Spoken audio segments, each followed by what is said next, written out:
Good morning, everyone. Please come in, take a seat. I'm really pleased. I've got a really big crowd. This is amazing. Either you're all going to be very disappointed or you're the right people for this talk. Great. So yes, this is me. I'm Trisha. I work for Gradle. If you're in the keynote, you will have already heard me say that Gradle has two products. It has Gradle, which everyone knows, and Develocity, which no one knows. Who knows Develocity? Oh. Nice. This is about 10 times as many people as last year. Great. Our sales folks will be so happy. So I will mention some Develocity features because, I'm a developer advocate and that's what we do. But mostly what I'm going to be talking about is testing. And also this time, normally this slide is here to say buy my book. But I have 97 things to give away and 1 Headfirst Java to give away. So if you use this QR code and put in your name and email address, then by the end of the talk, I will try and remember to do a raffle at the end and give away the books. So if I say, are there any questions, someone needs to say, did I win a book? Okay. Great. Let's just get straight on. So the question is, do tests make you more productive? Because I think sometimes, if you're a fan of automated tests, you go, of course they make me more productive. I can do things safer and faster. But if you don't like tests, you're like, no. Testing makes me feel like I'm going slower, which makes me feel like it's just not worth living. So if you came to my presentation to hear me say, it's OK not to write tests, you're in the wrong place. And it's OK if you leave now. I won't be offended, because I want the right audience for this talk. I'm not going to say it's OK to not write tests, and I'm not even going to talk that much about why you need to have automated tests. I'm just going to let Kent Beck say what he says, which is, testing is Xanax for programmers. It's an anxiety-reducing technique. And this is how I feel about tests. Not necessarily about writing tests, but when I have tests, good test coverage, and I can rely on my tests, I feel better about writing the code, because I have this safety net. So I'm not going to spend a lot of time saying that why we should write tests. There's plenty of other resources on that. So when I was writing this talk, I asked on social media, because I do like to do social media-driven presentations, what slows you down when it comes to writing, when it comes to testing? So I said, is it writing tests, running them, troubleshooting them, or unreliable test results? And I was kind of, I want to say surprised, but I guess in retrospect, not so much, that most people find that it's the writing tests that slows them down, and also to some extent if you can't trust the results of those tests. So I'm going to address these in 3 main ways. 1, we're going to talk about writing tests. 2, we're going to talk about troubleshooting failing tests, including flaky tests, which is my favorite rant, hence the T-shirt. 3, we're going to talk about running tests and what you can do to accelerate running your tests. So first, let's talk about how writing tests takes time. Okay? So I am going to do a demo of the IDE. I don't work for JetBrains anymore, but it would be a waste of all my IDE knowledge not to do some demos of IntelliJ IDEA. And then, of course, we get to the point where I have to work out how to mirror my display and do the live demo and forget how to do stuff. I also left my glasses at home in Spain, which is not the most useful thing I've ever done. OK, no, that's not what I wanted. Now I can't see anything. Oh, the life of a developer advocate. I want to mirror. Nice. And now I want to see if I've got things right. OK, so I have a class. Can you see that? Let's do Zoom. It's a bit better. So I have a class. It's a fairly simple service. And what I can do with my IDE is I can say, take me to the test. And it goes, you don't have a test, so we'll just create a new test. We'll take all the defaults, because IntelliJ generally knows what it's doing. I am going to turn off AI Assistant. Where are we? Disable AI Assistant for now, because I want to use the sort of clean and simple IDE features and not use AI. I will talk about AI, because it's impossible to get a talk into a conference without mentioning AI at some point. So then we can do something like we can create a new test method, and it'll give me a new test method, fine. But that's like the bare minimum to get everything compiling. I know what I want my tests to look like, and I have a slightly more structured approach to my tests. So I have a live template which creates the tests the way I want them to be. So my tests, I want them to start with the word should. So should extract username from tweet. This is from data from a long time ago. And then I have a given when and then, because that's what I like. We'll talk a bit about that later as well. And so all the structure is there in place. So I don't need to get AI to generate all of this stuff for me, because the IDE will do that anyway. I don't need this. I'm going to say user service, get Twitter handle from tweet.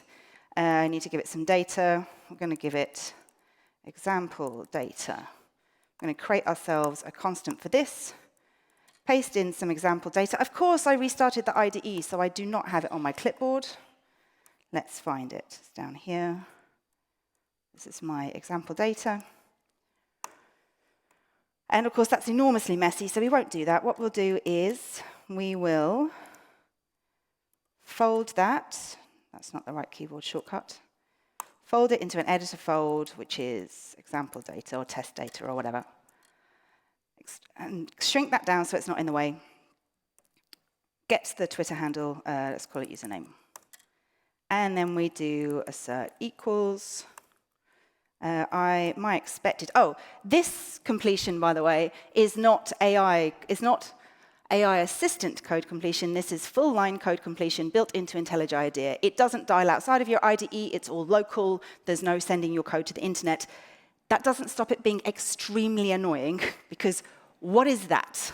That is not what I wanted. Sometimes, because I give the same demo again and again, it actually does come up with the right information, because I'm doing the same thing again and again, which is not what you folks do when you're writing code, right? Most of the time you're writing different stuff. But I'm going to save my rant for full line code completion for later. So we run the test. It passes, of course. We should do red-green refactor, so let's make sure it fails for the right reason first. So it does. So my test is there. It's a dumb test, obviously, because it's a demo, and I don't want to spend 45 minutes writing one test. But you can use the IDE to kind of help you with the basic structures of writing tests. That's good. Let's kind of use the tools where they're appropriate to speed us up. Of course, let's see, what's the next thing? I am going to talk about AI, but I'm not going to mess around with the slides. So of course, AI will make us even faster, right? Who's experiencing AI making them faster? And I'm not being that facetious. I'm a little bit. OK, who's using AI coding assistants like Copilot, AI Assistant? OK, like everyone now, more or less. That's good to know. So let's use AI. I'm going to use AI Assistant because JetBrains gives it to me for free. So that's what I'm going to use. But also because it's well integrated into, enable it please, into IntelliJ IDEA, and that's the tool I'm used to using. But obviously other tools are available. So I'm going to do this by taking a class which has a method which is not tested, but there is a test for this class. There's already an existing unit test. So I'm going to Alt-Enter and get AI to generate my unit tests, something which makes me somewhat uncomfortable, but it's better than if I'm maintaining legacy code, I don't mind adding tests afterwards, because the code is there, it works for some definition of working. Let's improve the coverage for our code that exists. So it's going to generate me a bunch of unit tests. I ran this demo 3 times this morning, and of course, it gave me 3 different answers every time, because AI is not deterministic, and it's one of my least favorite things about AI. So it's going to say, it's going to check happy messages, sad messages, mixed moods, no message, which this is the test. It sometimes just goes, no, I'm not going to write that test. I don't want to. And repeated moods. Oh, that's a new test. Great. OK, so we can say, let's take those new tests. I don't know what this error is. Perhaps Marek can tell me. I'm going to run them. String is not found. Assert equals. Oh, well, why didn't you do the import? Honestly, what's wrong with you? I mean, the first time I gave this demo, it was much, much worse. About a year ago, you would just basically get code that didn't do anything. It was just kind of looked vaguely like a test, but didn't run, didn't compile, and didn't do anything. So these tools are getting much better. And you can do other things. So I'm using, so JetBrains has 2 AI tools, kind of AI Assistant and Junie. Junie is the new agentic thing. I'll do that in a minute. Mostly, I'm just using AI Assistant. So one of the things you can do, there's a few different ways to interact with it, but one of the things I quite like is you can do things like you can write directly in the editor. So you can say, I don't know, add another happy message to test. I haven't tried this, so I don't know if it's going to work. And then it's planning my changes, generating my patches, and taking longer to write a test than it would take me to write the test. Oh, OK. Well, it wrote a brand new separate test, but OK. And then you can do things like you can say, Please use parameterized tests. Normally what I would do is I would commit each of these changes. Like once it's compiled and passing, commit that because you don't know what the AI is going to do to your code next time around. But I'm not going to do that because it takes too long, because tests slow you down. I press tab. Hello. AI will solve all our problems. Parameterized tests. OK. And then it's thinking. And then it is. This in editor thing, I've used it for things like, sometimes I get some tests which are testing more than one thing. So you could say, can you split this into 2 unit tests for me? And it does. And that's quite nice. Quite helpfully does that. And then this is rewriting all my stuff. It's using parameterized tests. It should, sometimes, it didn't this time, sometimes it rewrites my existing tests as well to use parameterized tests. Sometimes it just changes the new ones. Like, I mean, who knows what it's going to do? It's the same code, it's the same day, it's the same version of everything, and it did something completely different. So it can be kind of helpful. I find these, like the AI assistant and the editor-based assistants like Copilot and stuff, kind of helpful for, I guess, class-level changes, multi-line code changes. You have to, for me, you have to weigh up the amount of time it's going to take to do it versus the amount of time it would take you to do it. Plus all that context switching of like literally thinking about another thing for 5 seconds has already made me forget what I was trying to do. And I come back to it, and it sometimes takes me longer than just doing the changes myself. Should we use Junie? I don't know how long we've got. Like, do people want to see the agentic one as well? OK. So the agentic one, which is now available, I don't work for JetBrains anymore, so I don't need to remember all these things. It's available in the latest version of IntelliJ, but you have to pay for it, something. Ask the JetBrains folks, they know. So what you can do to the agentic stuff, not an expert, really. I've just been playing with this in the last few weeks. It's quite good because it's using your existing code base, the existing context of the project you're working in. It also works in a plan way, which I'll show you. So please write tests for, let's see if this works, missing test cases. Thinking, that'll take a while. So what it will do is it will come up with a plan of steps that it wants to take. And so it will go, OK, do we have a test class? Come on. There we go. Have a look at the use. This is not the same plan it came up with 15 minutes ago. One of the things it did last time, it said, let's find if there's a mood service test class. Let's find out what tests are in there. Let's look at the coverage. And then let's start making some edits to it. So it's more structured in theory, and I haven't worked out how to do this yet either. In theory, you can kind of guide that plan. So don't do this, or do this. Don't forget to do that. It will make the changes, but will also do things like it will run the tests to make sure they pass, or at least check that you want to run them. And you can even do things like, say, when everything's passing, like, can you commit it to GitHub? So it's kind of bigger picture than just like a single line code completion thing. But it kind of has to be, because honestly, it's not the fastest thing I've ever used. I can definitely type faster than this. So I found this kind of helpful for slightly bigger stuff, like can you make changes to multiple classes? Can you remove this layer in the architecture? You still kind of really need to check the results and make sure everything's going OK. But it's good for big stuff, bigger stuff, but still, check your results. And it's not great for live demos, because it just, it takes a while. I was hoping, can you tell me, let's have a look. It's opened all of these things. Let's have a look and see what changes it made. Well, it hasn't done any yet. Oh, my God. Right, anyway, that's Junie. Let's move on. I think it's made my point, really, about how AI does not necessarily make us more productive.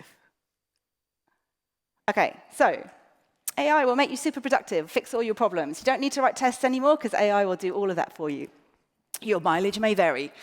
So AI is good for generating mundane or predictable code to some extent, or as I said, I think predictable is probably the wrong word there. But it's kind of good for some of the boilerplate stuff. But your IDE can do a lot of that anyway. AI is good for generating test data. So I found it really useful for those tests where I'm like, oh, can you just put in a whole bunch of words which mean happy, and let's see what happens with the tests. AI can consider edge cases we haven't thought of. So the first time I ran this test, it actually said, what happens if you haven't put any mood information in there at all? I was like, oh yeah, I didn't think about that. So it's quite good at the sort of the null, 0, 1, many test cases, but you also have to still think about those things, because sometimes it just goes, no, I'm not going to do that today. Don't feel like it. So AI can test what's there. It can't tell you how the system should behave. Now, this is really, to my thinking, a kind of TDD test after argument anyway. So if you're testing after, even as a human, you have a tendency to think about, what does the code do? How can I write a test which proves the code does what it does? And that's fine for legacy code in particular, but legacy code being anything more than 3 weeks old, obviously, that's what I mean. So code that's running, that's being used, that behaves the way it behaves, is fine to sort of generate tests for that to some extent, especially if it doesn't already have tests. But using AI to think about, does the system do what it's supposed to do? At the moment, it's not doing that, because really you want to get it to ask the business. When you said you want a big red button that does this thing, what was it you really wanted it to do? And TDD and writing tests first as a human can help kind of flesh out those things. What should happen when the user does something ridiculous that they should never do? So AI is not going to consider that if you write the tests afterwards, because you haven't put that into your code. You have to think about that stuff. So AI is a decent companion, but it doesn't replace you, because something still needs to do all the thinking and not just the writing of the tests. When I used to work for Dave Farley, he always used to say the keyboard is not the bottleneck. He was mostly talking about TDD, pair programming. So a lot of people look at two programmers at a single keyboard and go, oh my goodness, how can they possibly write enough code when they're competing for the resource of the keyboard? But it's not the keyboard that's the bottleneck. The thing that slows us down is all the thinking. What should it do? What is the correct behavior? What happens when this weird thing happens? Where is the right place to put this code? And that doesn't require us to type anything. That requires us to slow down and think. So getting AI to write more code for us faster isn't necessarily speeding us up, because it was never really the putting the characters into the test cases that slowed us down. It was the thinking about what should happen. And the thinking about it is the valuable thing. What should this behavior be? You have to think about it, whether you're thinking about it when you write the tests or when you write the production code, you still have to do that thinking. So you might as well do the thinking when you're writing the tests, and then the production code will just come quite quickly. And that's why we're kind of slow when we're writing tests, because of all the thinking. The last thing I kind of want to talk about really around the AI thing, there was a piece called the myths, I haven't got my glasses, the myths of generative AI. One of the myths is the productivity myth. And it says, the productivity myth suggests that anything we spend time on is up for automation. The importance and value of thinking about our work and why we do it is waved away as a distraction. So when we talk about using AI or Gen AI in particular, we talk about like generating lines of code faster. But it was never this that slowed us down. It was that the productivity thing is the thinking that goes into the work that we do. So another way that we can speed up the way that we write our tests is to bring a friend. I kind of hinted a little bit at this when I talked about pair programming. In Agile Testing Condensed, Lisa Crispin and Janet Gregory said, we recommend that the developers who are good at writing efficient, maintainable code work together with the testers who are good at specifying test cases to automate the tests. What they meant to say was that work with the testers who are good at thinking of ways to break your code to come up with better test cases. And this is something I did quite successfully when I worked with Dave Farley. We often, not all the time, but often would pair with the testers to say, OK, this is what I've got in mind. This is the sort of shape of the tests I want to write. These are the cases we're looking at. And the testers would say, well, you haven't thought about this. I'm like, oh, no, I haven't thought about this. Because that's kind of the way that they think. They think a little bit differently to developers who are like, how do I do a thing? And the testers are more like, how do I break a thing? In organizational physics, it talks, which is a really good book, by the way, it talks a bit about different personality types. In this, it says, like, we tend to sit in one of these quadrants. We don't live in there forever. We might sit in this quadrant at work and at this quadrant at home or whatever. But we kind of live in different quadrants. Generally speaking, I would say developers are in the sort of producer side who work quickly and tend to take a short-term view, or the innovator side who also kind of work quickly but might think a bit bigger picture. So I would say that developers are generally over there, and it specifically says QA is up there, stabilizer. So the stabilizer works slower and is more structured. So when we're thinking about tests, when we're thinking about writing our tests, either we need a friend up in that corner, or we need to be thinking more in that corner when we're trying to write our tests, and not down here, because it's a different mindset. So here's a nice quote from a poet, actually. "Creativity is a wild mind and a disciplined eye." And we think about coding as a creative endeavor, I think. But we need both of these things to be truly creative. We need to be wild and undisciplined and to begin with, and innovative and all of these things. But we also need the discipline to implement those things. So we need that combination to be good at what we do. My final thought around writing tests is it's worth investing time in writing the test correctly to save time troubleshooting. When I tried to come up with all the ways we could troubleshoot tests better, like at least 50% of it was, you shouldn't have written it that way in the first place. There are ways that you can write tests that will make your life a lot easier when you're troubleshooting. So we'll talk a little bit about this. Well, now we're talking about troubleshooting. So troubleshooting takes time. Who experiences trouble troubleshooting tests? Okay, and if you're running it on an environment that isn't yours, like CI, is it worse? Yes, because you don't control it. So I was kind of surprised that people didn't put this higher, because especially when a test fails in CI, that's always where I find myself really struggling, because I'm like, well, I didn't run it, I don't know what happened, this failure looks unfamiliar to me, and I don't have control over the environment. And this can take a long time to debug. The first problem I wanted to look at is, what is this test anyway? You get a test failure, particularly on a remote environment like CI that's nothing to do with you, and it will say something like, test increment. Is Marit here? No, she uses this example as well. Like, test increment, okay, are you testing it does increment, or it doesn't increment, or how much it increments by, or what happens when the increment doesn't do what it's supposed to do? No, probably, knowing test patterns as I do, it probably tests all of those things in one method, okay? Yes, I'm hearing sighs of understanding. And then, my favorite assertion, assert true. Assert true, I did expect true, and I got false. Okay, what did you think was going to be true? Why was it false? And what does that mean? Obviously, there's a way you can fix that, which is to put a little message next to it explaining what the problem is, but more often than not, we don't do that. So naming our tests incorrectly and using assert true is my two least favorite patterns when it comes to unit testing.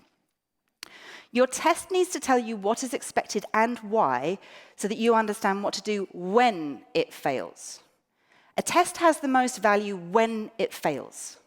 When it goes green, that's great, okay, especially if you're doing TDD, you write your test, it goes red, you write your code, it goes green, fine, and then you forget about it.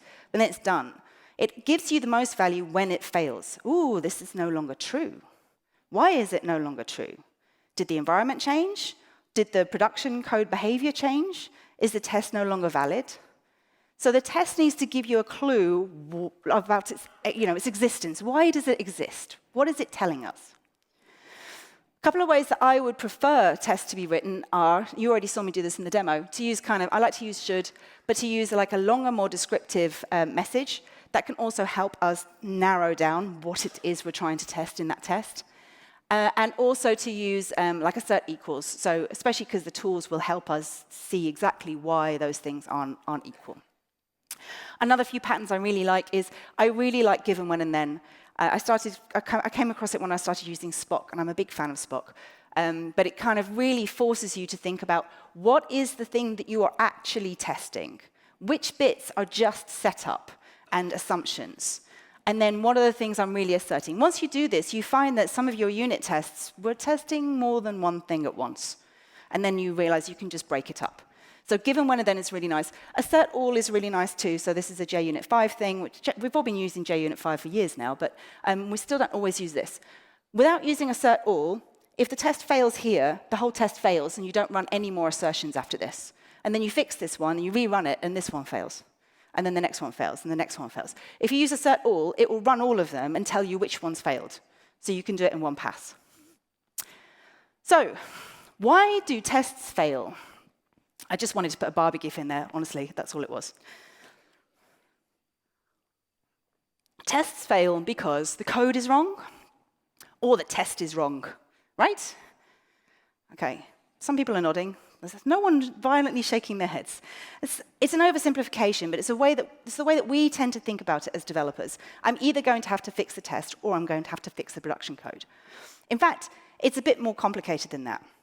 Probably the simplest answer is something changed, I assume, but that could be anything. It could be your production code or your test code. It could be refactoring, a bigger refactoring. It could be data. It could be data that you don't have any control over. It could be infrastructure, particularly if it's like CI and something happens in CI and you didn't have any control over that. Or it could be load or usage. One of the things I found when we were working at a financial exchange is at one point, a whole bunch of tests just started to fail. And I tracked it down to a particular commit. But it wasn't the code in that commit that had made it fail. It was the fact that now we had over X many thousand tests, everything was just running that little bit slower, and all of our timeouts of 10 seconds or whatever were just not long enough. So load changes can have these weird impacts on your test behavior. So obviously you want to know whose fault it is. You're not laughing, you should be. We use the word triage. It's nicer than saying, was it my fault or was it your fault? We're going to triage our test failure. So if it's production code, test code, or refactoring, it's probably my fault as a developer. It's probably something that I did or something that I can at least fix. If it's data, it might be my fault. I might not have re-imported the production data so that so the test data more closely reflects the production data, or it might not be my fault because I might be using shared data that someone else has control over. If it's infrastructure, load, or usage, it's probably not my fault, especially if you've got CI teams or platform teams or those kind of folks who manage a lot of that stuff for you. Either way, you want to know who can fix this test so that you can delegate appropriately. So you need data in order to find out why this is. So for example, you do want to know, this is from Develocity, you do want to know when the test started failing. That's kind of helpful. When the test started failing, you can have a look at what change was committed there, or it might, if it wasn't a commit, it might be something like the infrastructure. So then, if you have something like a build scans are free, by the way, if anyone wants to try it. So Gradle build scan, which runs on Gradle, Maven, and SBT for free, will tell you things like your infrastructure, so your operating system, your Java runtime environment, your heap size, and things like that.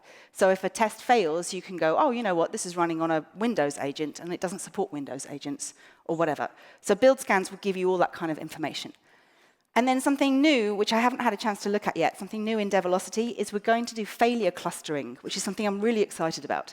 So you can use machine learning to go, okay, so you've got like 35 failures, but like 4 of them are JDBC errors, and 10 of them are some sort of network timeout. So when you do failure clustering, especially across a build rather than an individual test, you can get an idea of, oh, it looks like maybe the database went away, or it looks like maybe this is an infrastructural problem.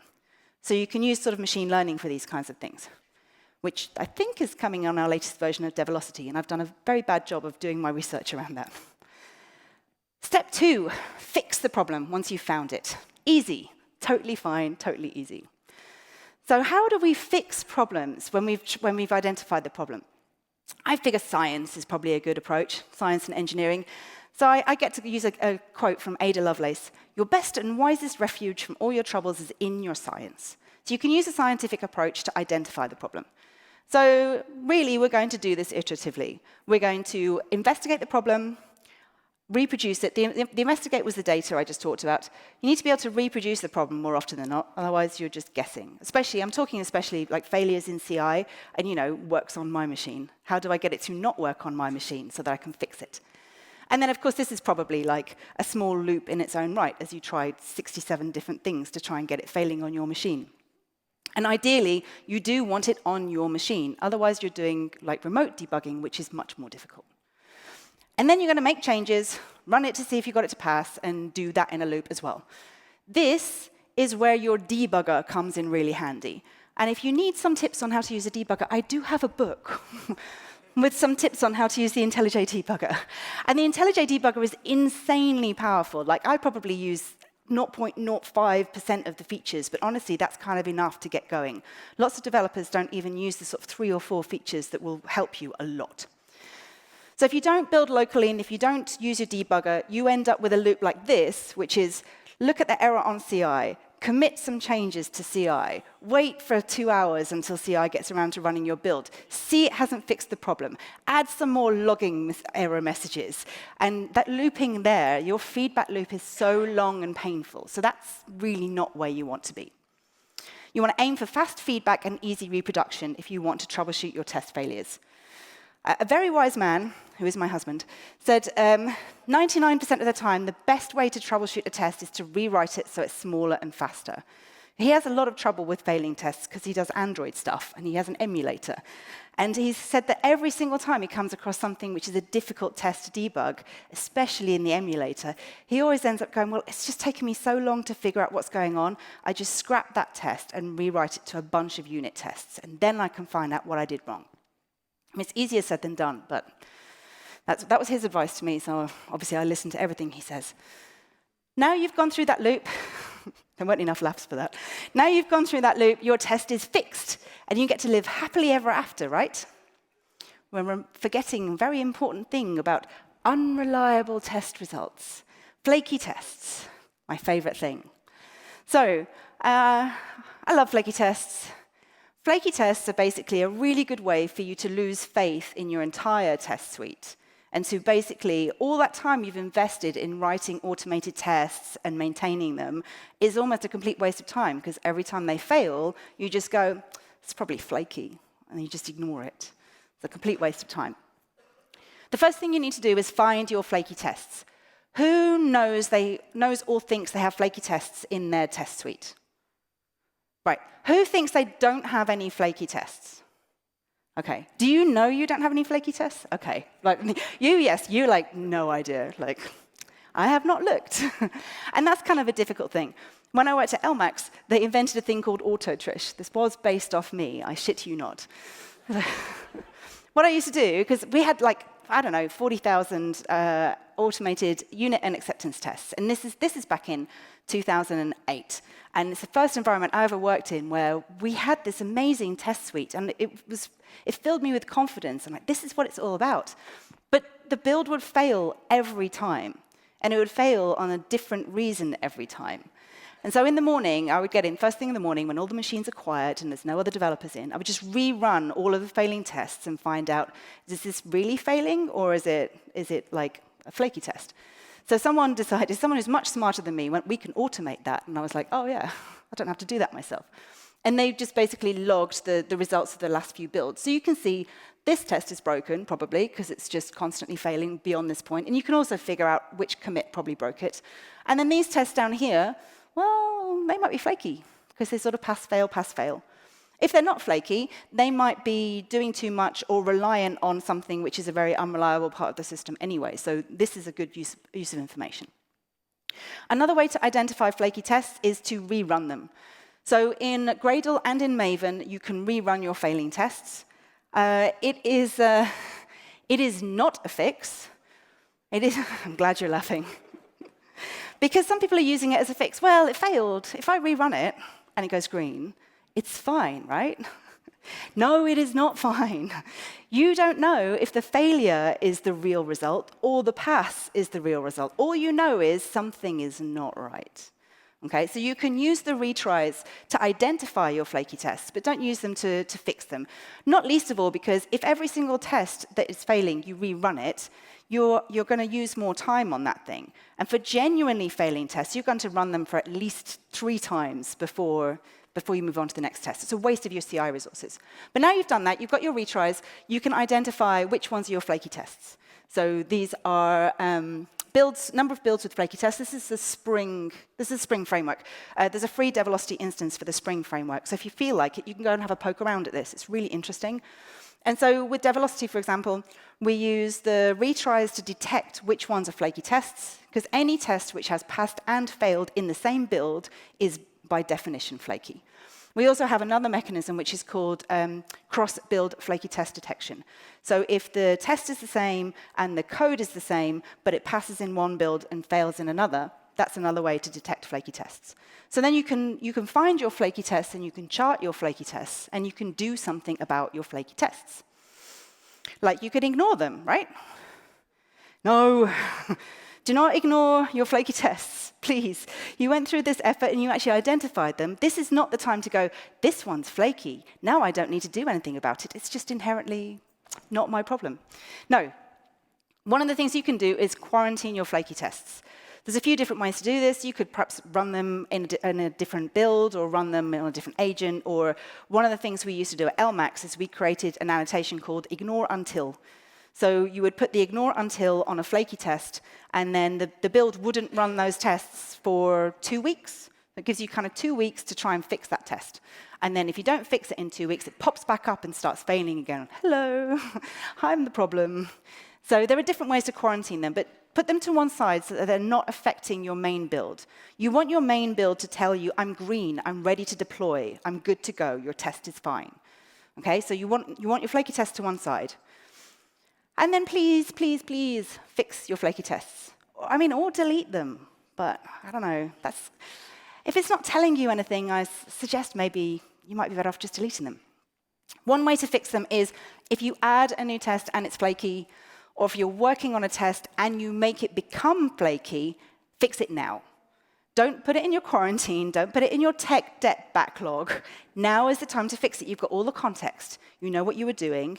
And don't add new flaky tests to your test suite. Future you will thank you. You need to make time to fix the flaky tests. So, for example, when they impact you directly, like when you immediately come across them, or you can attach them to any related functionality. So if you've got a whole bunch of flaky tests for place order, your next card for place order will have, like, I don't know, half a day of flaky test fixing. Flaky test days. At Gradle, we do flaky test days. I think it's like once a month, where the whole team just downs tools and just fixes flaky tests. That's the only thing they're allowed to do.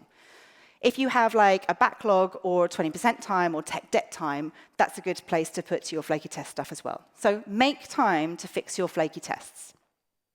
I'm not going to go through how to fix them because flaky tests are inherently difficult to fix. That's kind of why they're such a problem. They're very difficult to reproduce. But there are kind of 5 causes of flakiness. I can't remember if I came up with these or Dave Farley did, but either way. There's like environment, network, and resources, integration points. Integration points is probably our main failure. Like when we're doing end-to-end testing, we've got microservices or whatever, you're waiting for a database to come up or a third-party service or an internal service. That's where you get a lot of flakiness.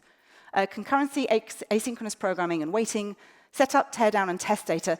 This is something that should be fixable by best practices. Your tests should be isolated. They should not be dependent on each other in terms of data or in terms of time, and they should be able to run independently. This allows you to parallelize them, and this allows you to not interfere with other tests when they're running. So this is just good practice.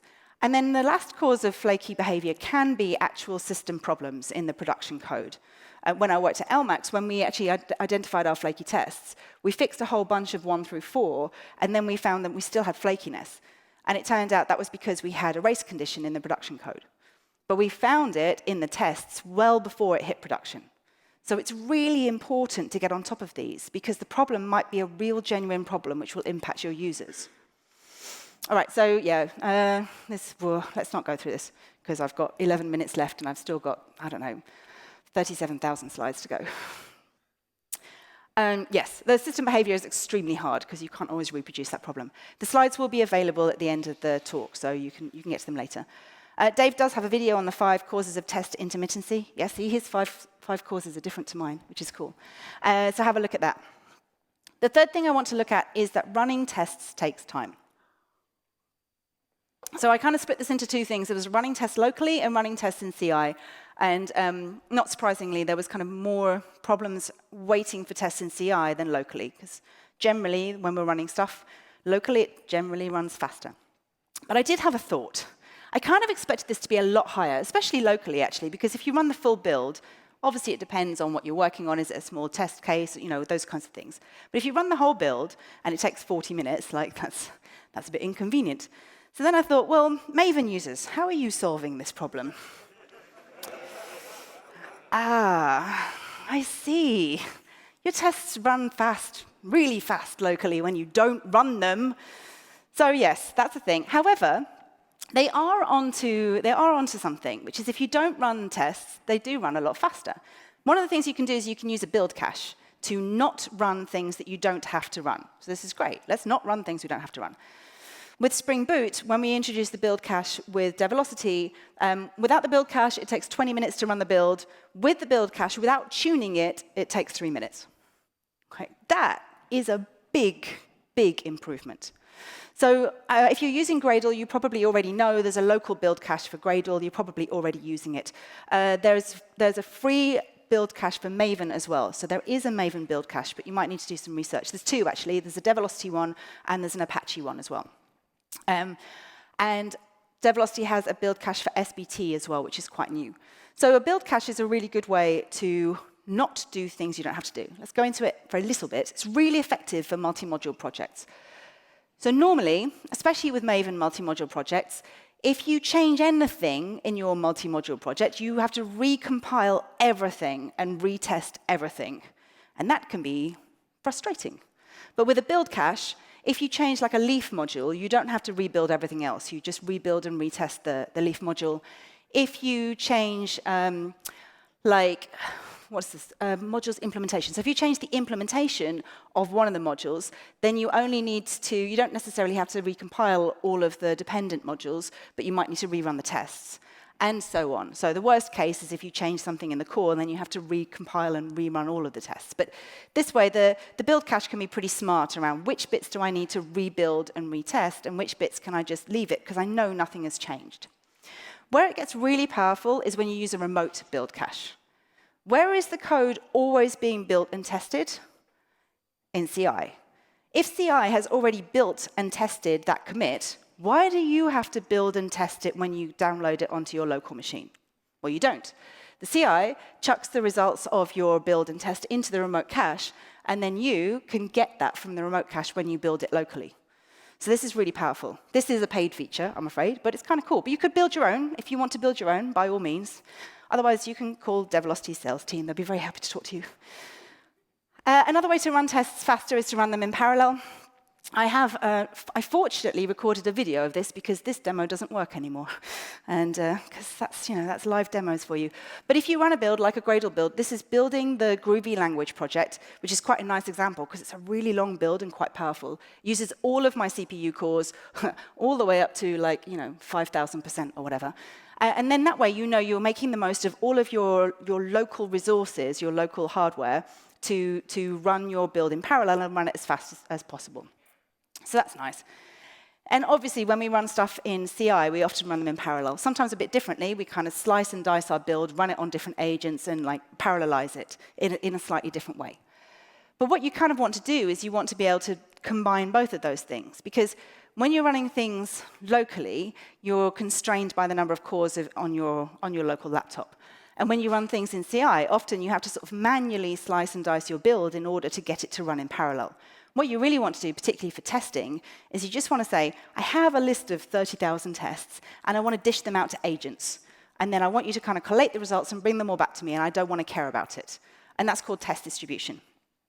We built our own when I worked at LMAX. So it's possible, particularly with JUnit, it's possible to do this. I don't necessarily recommend building your own unless you want to maintain a distributed system for the rest of your professional career. But you can, if that's what you want to do. Or, you can buy Develocity's one. But the test distributor basically takes your tests from CI or the local build and will run it over as many agents as are available. And it will dynamically figure out which agents are available and scale it and bring everything back. It also does our one does some cool stuff around figuring out which are the longest running tests and kind of allocating it to the right agent accordingly. But then this way, you can kind of just go massively parallel. So when Netflix was using our one, the QR code is for the Netflix case study.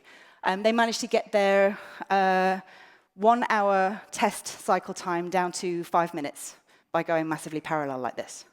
So basically, every time you double the number of executors, you halve the testing time. It's nice maths. At some point, there's not really that much point in adding more agents because you kind of reach diminishing returns. But you get really nice acceleration by going more parallel. Of course we want to use AI. AI is the future.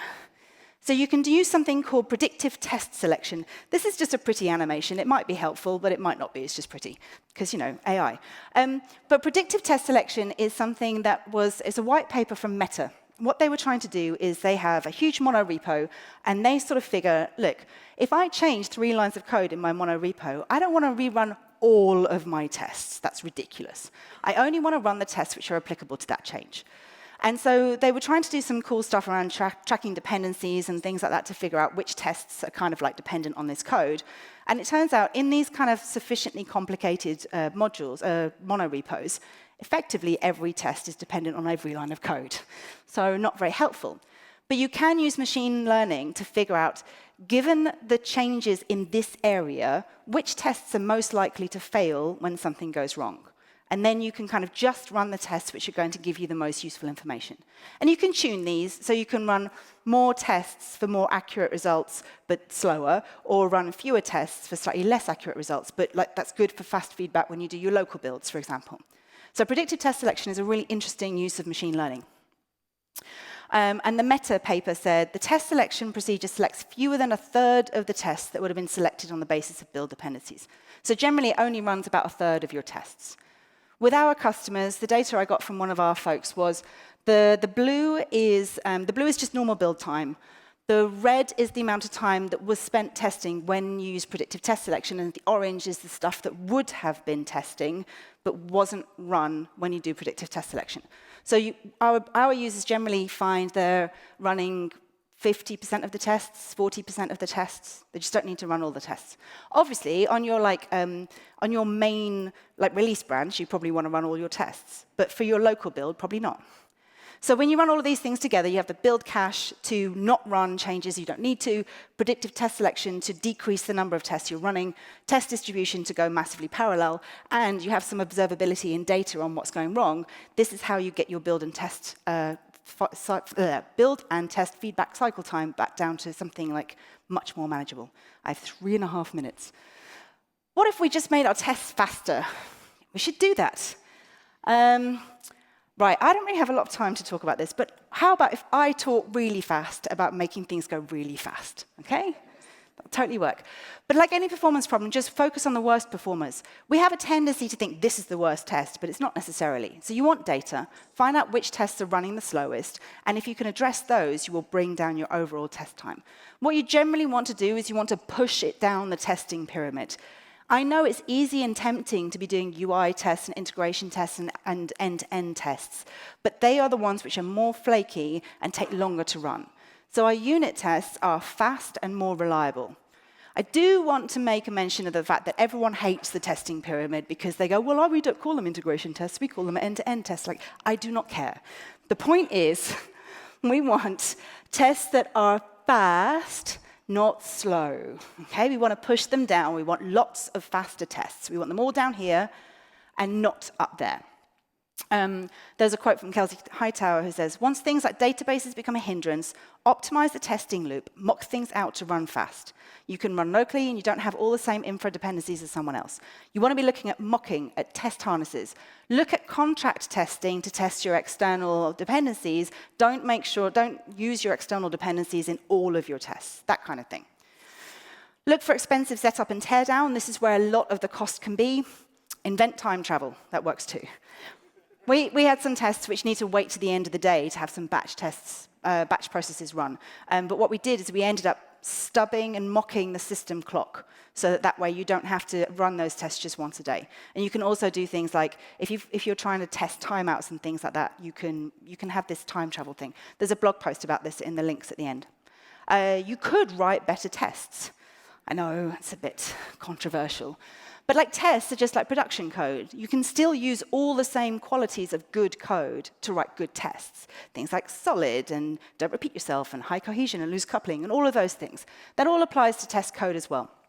There is a tension between some of those things. So if you have got good separation of concerns, sometimes it slows things down because you might have a lot of setup for each of these separation. So you have to figure out where the trade-offs are and what to do about them. And you can refactor and delete tests. Yes, it's okay and even recommended to delete tests. If they're not adding value, you can delete them. It's absolutely fine. In summary, look, I'm only like 47 seconds left. In summary, automate as much as possible. Automation is your friend, whether it's in the IDE or using AI to write the tests, whether it's automation to help you parallelize them or to the build cache, things like that. So tooling will help you with these things too. Like I said, the IDE, Develocity, if you're interested. But what's really important is there is a time investment in writing tests because there's thinking involved. That bit should not be automated. That bit is your job. Okay, so sometimes testing does slow us down, but that's a feature, not a bug. And finally, invest time in writing better tests. They will be easier to troubleshoot, less flaky, and better document your system's expected behavior. A test is not just to test the system does what it's supposed to do. A test says what the system should do, and it documents it in a living document. So another quote from my husband. He's going to get so big-headed for having 2 quotes in here. He said to his intern, testing is not only for checking the system does what it's supposed to do, it's for documenting the expected behavior. But he actually changed his mind. He said it's not for checking the system does what it's supposed to do. It is really just living documentation. So that's it. The QR code will take you to a page on my website. There's a link to the slides, to videos of the talk, loads of the resources I mentioned. The QR code is the same as slow tests. If you are interested in Develocity, then you can sign up for a trial if you want to. I'm not a salesperson, but if people click on that, probably my sales folks will be really happy with me.